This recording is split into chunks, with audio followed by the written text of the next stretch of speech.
So a lot of us are scared that Canada could become the next Italy if the coronavirus outbreak isn't contained here as soon as possible, because the number of cases keeps going up. And even though provinces and cities across the country are declaring states of emergency and urging everyone to practice social distancing, the warnings haven't really worked on some people. They're still partying, still hanging out in large groups, and it's gotten to the point where a lot of people are saying they'd gladly give up their own freedoms to give the federal government the power to crack down on people and businesses that aren't following the rules. And they're pointing to something called the Emergencies Act, a law that would give the federal government sweeping powers. But Prime Minister Justin Trudeau has repeatedly pushed back against this idea. We do not see the Federal Emergencies Act as an essential tool today, but we are continuing to look at the situation and we'll make decisions based on the best recommendations of science. The reason we wanted to talk about this law today is because there seems to be a lot of confusion around what the Emergencies Act actually does, and there's a ton of debate around whether it's necessary. My guest today is Philippe Lagassé. He's a professor at the Norman Paterson School of International Affairs in Ottawa, and he's going to take us through all of this. From Global News, I'm Tamara Kendacker, and you're listening to Wait, There's More.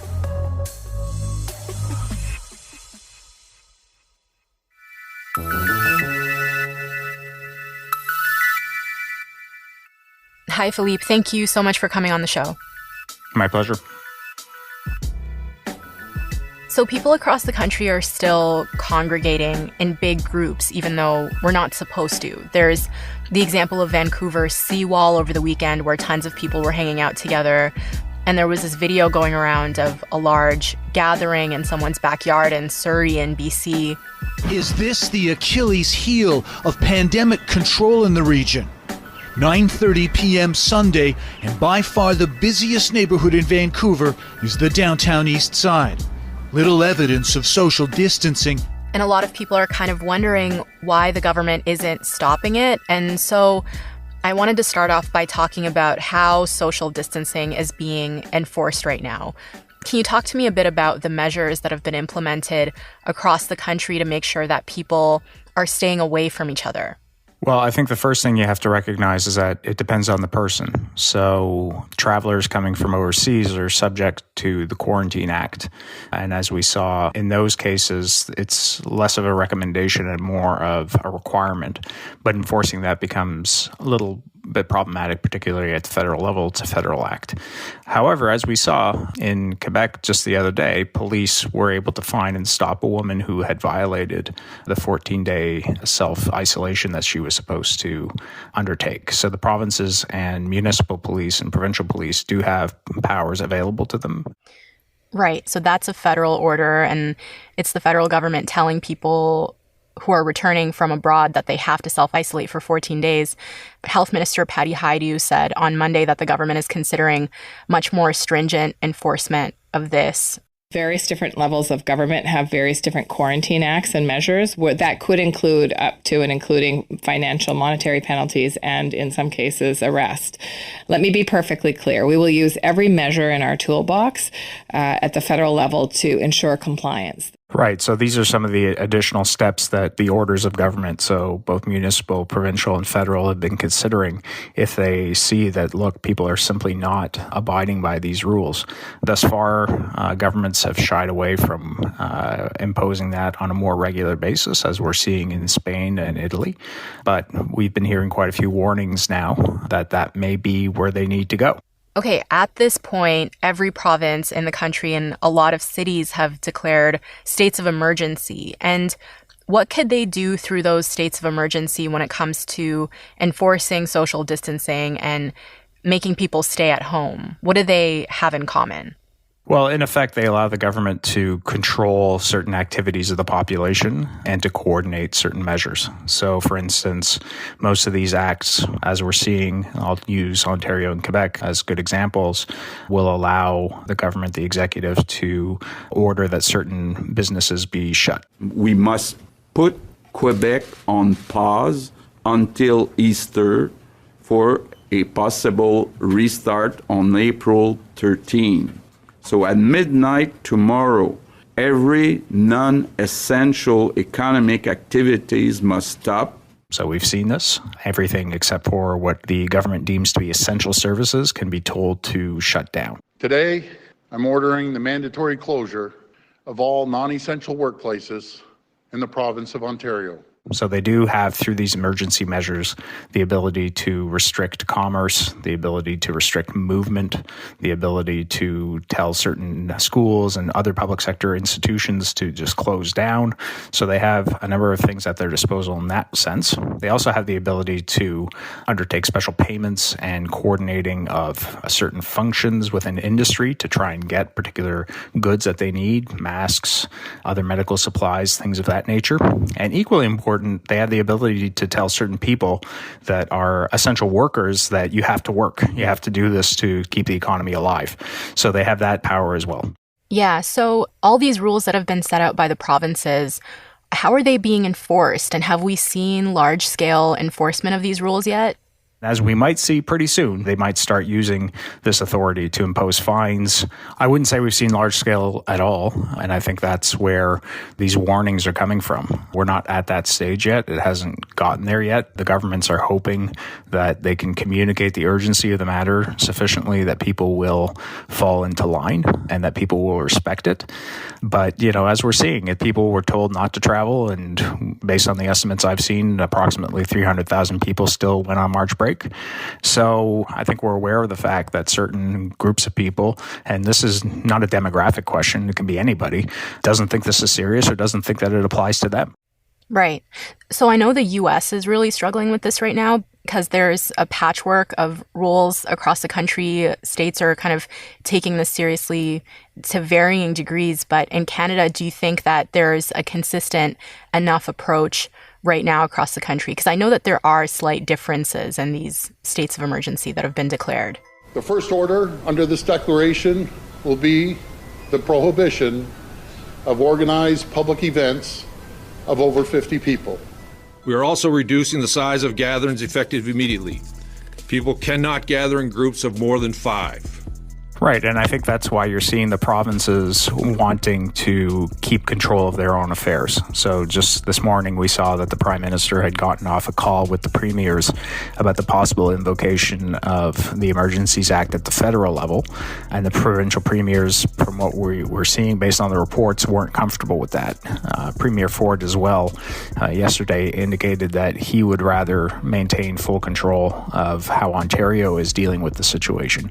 And in part, that's understandable because the provinces are each trying to deal with this based on the situation that they're facing, and they likely feel that generalized rules across the board would prevent them from tailoring their responses. On the other hand, right, you might make the case, as some people have been intimating, that Canadians, particularly in English Canada, this is probably less so in Quebec where the provincial government is really seen as a significant source of authority, maybe some people aren't going to take it seriously until it comes from the federal level. But certainly from a provincial level, they're reticent to give up control over what they would see as their tailored response to the individual problems that they face.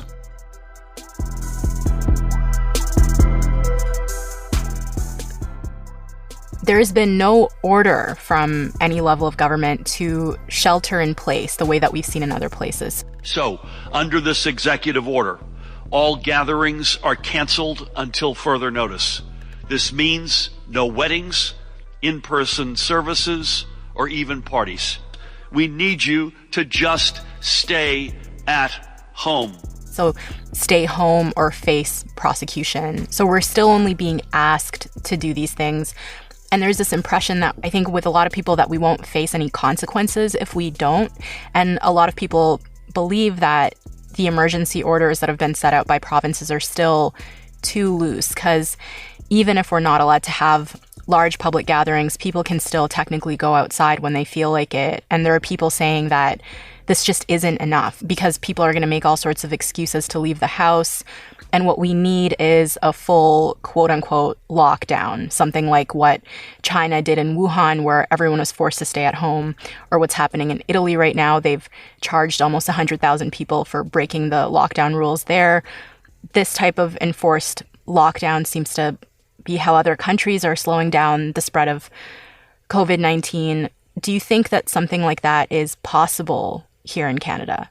It's possible, but as we're seeing with the list of essential services that have been laid out, we're still at a stage where in order to kind of get people used to the fact that this is going to be likely months like this, the lockdown is probably the last stage that you want to get to. You want to try and get people to get used to the new normal of staying home, going out for essential services. If you impose the lockdown too early and you try and start easing it after in order to get people back out, it's going to be difficult to transition between the two.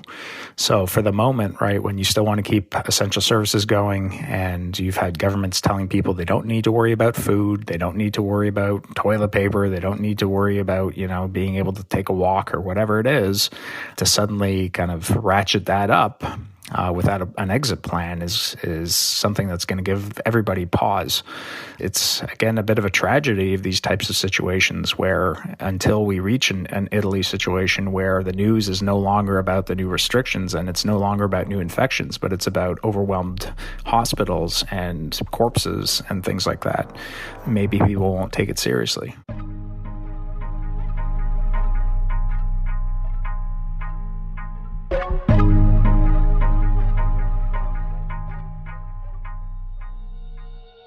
Yesterday, Prime Minister Justin Trudeau was very forceful in his speech, and he was speaking directly to people who aren't practicing social distancing. He was telling them enough is enough, go home and stay home. And he said that everyone has to make sure that this happens, whether it's by enforcing the rules or educating people more on the risks. And some people were speculating online that this was Trudeau's last warning. And throughout the week, he's been asked multiple times why he won't invoke the Emergencies Act, which you mentioned earlier. This is a question that's been on a lot of people's minds, and I was hoping to get into that with you. So for people who aren't familiar with the Act, can you just tell us a bit about it? Can we start with its history and where it came from? Sure. So I think most Canadians will be aware of a law that was called the War Measures Act, which was enacted in order to be able to allow the federal government to better prosecute a wartime footing and as well to deal with internal insurrection. So I think the most famous invocation of that in recent generations was during the October crisis of 1970 by the current Prime Minister's father, Pierre Elliott Trudeau, and the infamous statement, "Just watch me," in terms of how far he was willing to go to curtail civil liberties in order to suppress what he labeled a parallel power attempting to exert itself in the province of Quebec through violent means and whatnot.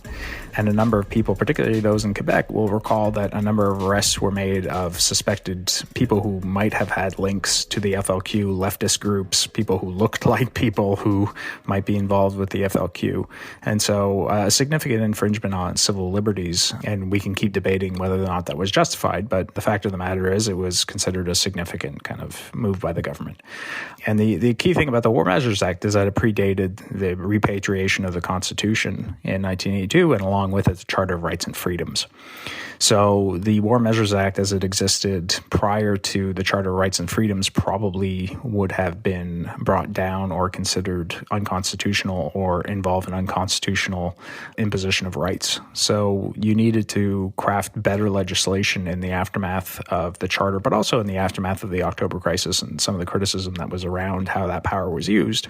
And this led us to the Emergencies Act. As a number of national security lawyers have noted, this act came in 1988. So after some initial charter rulings had come out, and it was really an effort to balance the ability of the government, the executive, to deal with 4 different types of emergencies, the ability of Parliament to oversee what the government was doing during this time, and it give Parliament also the ability to revoke a state of emergency if necessary, and also ensure that the law was better aligned with a possible charter challenge.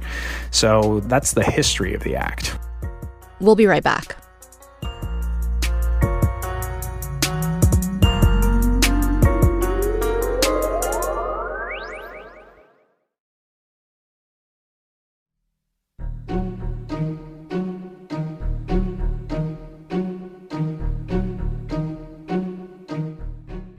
So Philippe mentioned that the Emergencies Act, or the new and improved version of the War Measures Act, was designed to respond to 4 different types of scenarios, and I'll go through them really quickly here. First, there's the scenario where public welfare is threatened, and that includes things like natural disasters and disease, like the COVID-19 pandemic. Second, the scenario where public order is threatened. Third, international emergencies. And fourth, war emergencies. The Emergencies Act is supposed to be used only when the problem can't be dealt with under other existing laws. And in order to bring the act into effect, the executive cabinet would have to invoke it. Then, within 7 days, Parliament would have to be recalled to approve it. And a special parliamentary review committee would have to be set up. And that committee would be able to change any orders that the government wants to put into place. And as well, if parliamentarians really feel that the government is going way too far, then they have the ability to put an end to it. So it's an attempt to balance, really, the ability of the executive to act quickly, the ability of the executive to coordinate, but also the ability of Parliament, the legislature, to check and balance the executive in a situation of emergency. Right. So what would the Emergencies Act give the federal government the power to do? Well, it's if you look at the provisions of the Act, it can do a number of things, but they are similar to what the provinces are doing currently. You can prohibit travel within or outside of a particular area. So, for instance, you could do the same thing that's happening right now at the provincial level in terms of restricting travel if need be, but make that uniform across the country. Similarly, you'd be better placed to control movement within Canada, so across provincial boundaries. You could evacuate people. You can remove public or personal property. So if, a car is getting in the way or whatever, you can requisition property. So for instance, if you decide that you need a hotel to act as a makeshift hospital, then you can just decide to do that, right? You have the authority to do it.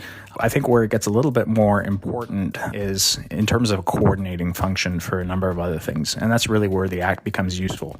It's coordinating across the country the rendering of essential services, of people who are able to provide that essential service, a national coordinated effort to distribute essential goods, resources, to make emergency payments, to establish emergency shelters and hospitals. I've also seen people suggest that it could be used to redistribute medical supplies if provinces are hoarding them or something, or even move essential workers from one province to the other if there is a need for nurses or doctors or something like that. Exactly. So the idea is that you have a national level view of where the need is, and you're then able to kind of impose a federal level response based on the need. And it makes sense, right? The provinces, this is partially why they would resist. They want to be able to do this on their own. They don't want necessarily the federal government coming in and saying, look, you're a nurse. I need you to go to this city, and I'm going to move you there temporarily to do this because that's where the need is greater. Would the Act allow the federal government to nationalize the police? No, I mean, that's actually very clear in the Act. It says quite clearly that the control and direction of provincial or municipal police force remains with the original authority. And, that makes sense as well.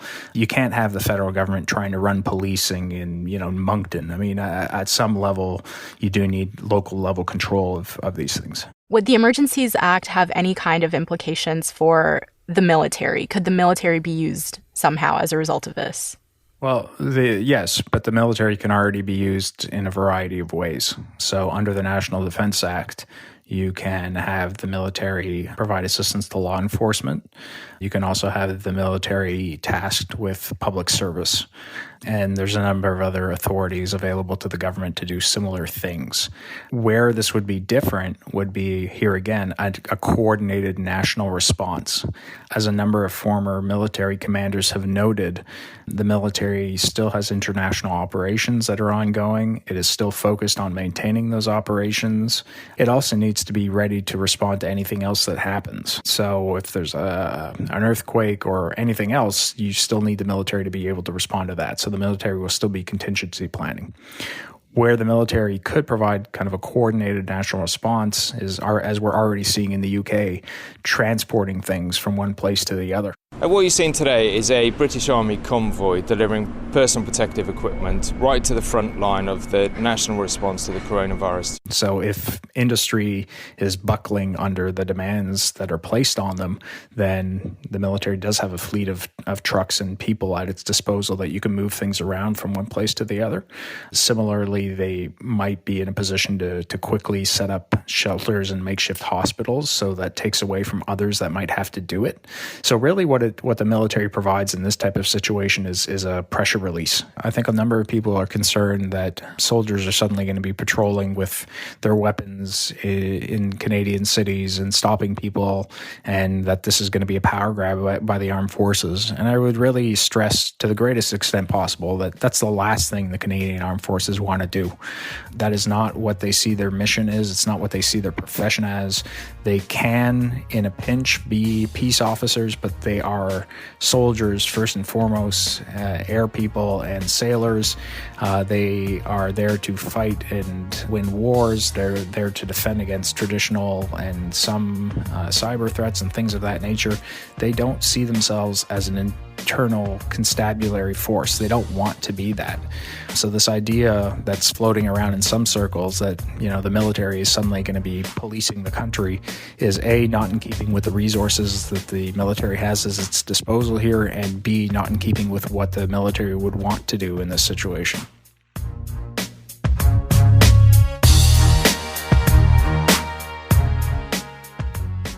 So basically what you're saying is that the Emergencies Act is more helpful in coordinating resources across provinces and mounting a national response, and less helpful in enforcing a lockdown or a shelter-in-place order, which is what a lot of people are thinking that it would help to do. Right. I mean, it would basically, it's a coordinating law when it comes to public welfare emergencies. It mirrors and mimics what the provinces already have. But the real advantage, as you suggested, is that it allows for uniform response and coordinated response. Higgs said the use of the Emergencies Act would harmonize the patchwork response to the pandemic across the country. If we find that areas of the country are not able to respond as effectively as others, when you reach the last resort, it's when you discover that you cannot do this at a provincial level anymore, that unless you tailor or approach it as a national level problem that has to be managed centrally across the country to ensure the optimal outcome for the entirety of the country, then you may be moved to the Emergencies Act. But for the moment, the provinces feel that they have the tools necessary to deal with it. That said, the big flip side to this, as I hinted earlier, is the symbolic value of it. And I think that's where legal analysis and federalism issues and even public health issues have to be put in the context of what are you signaling to people? Yeah. How do people understand the nature of the severity of the situation? And I think we assume people to simply be rational actors who respond to incentives and respond to all information the same. They don't necessarily do so. It may be that coming from one order of government has greater impact on how people perceive the seriousness of the issue. And that may be in people's, or should be in people's minds as well. Just really quickly, I want to talk about the potential consequences of introducing the Emergencies Act.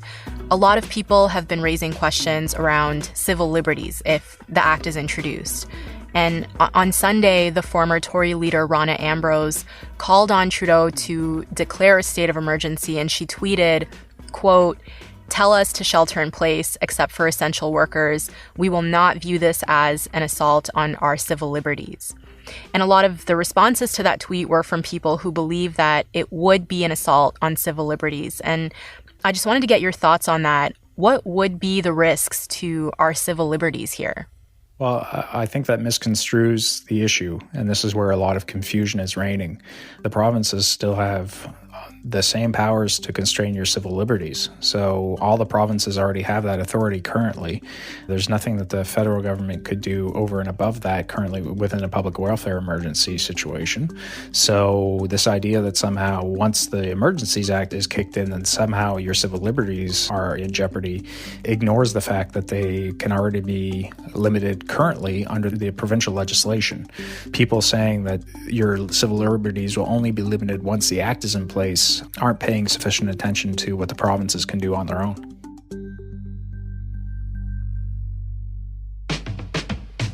All right, that's the show. Thanks so much for listening. If you're just checking out Wait There's More for the first time today, or if you haven't listened in a while, we've been covering the coronavirus pandemic pretty much every day for the past couple of weeks from a lot of different angles. So go back through our feed and listen to those episodes and keep coming back because we're definitely going to stay on top of it. That's all for today. I'm Tamara Kandaker, and I'll talk to you tomorrow.